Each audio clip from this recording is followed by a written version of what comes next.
Daghan kayo ang nagapangutana. Kung asa gyud dapita. Well, kinsa bagod ang dili ma-curious, tan-awa gyud ninyo ang palibot oh. Grabe ka nindot. Siguradong ma-relax ug mokalma gyud ang imong hunahuna kung magtambay mo diri ah. Dali, tan-awa ning video ha, kay tuduan ta mo asa ni dapita.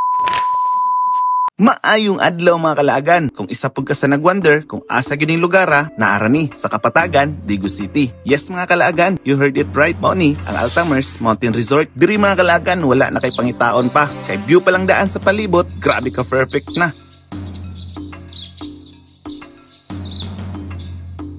Sakto ni kung bakasyon ka, kay hapsay kayo ang palibot na sigurado makarelax gyud ka.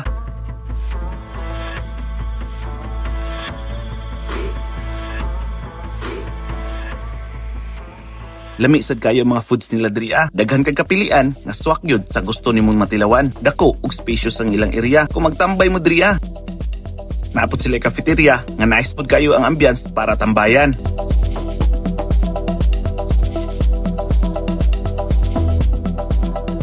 Kung gusto kang maligo, na sila pool area. Pwede nimong pabugnawan. Pero actually mga kalagan, sa akong pagbisita diri, na-amaze ko sa kabugnaw sa palibot. Kumbaga murag nunid ang aircon na.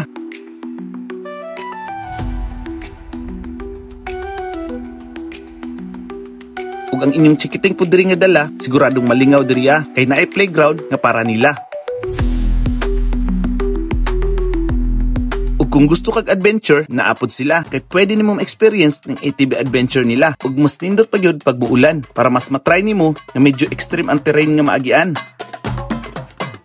So sa mga gusto ma-experience ningon ani no, naara ni nahimutang sa Kapatagan, Dagu City. Mao ni ang Altamers Resort. Dali ra kayo ni makitaan kay daplir na din sa dalan. Pwede ra pud kayo mong mag-Google Map paingon diri Nya, unsa pa mi inyong gihulat? Tara, laag na.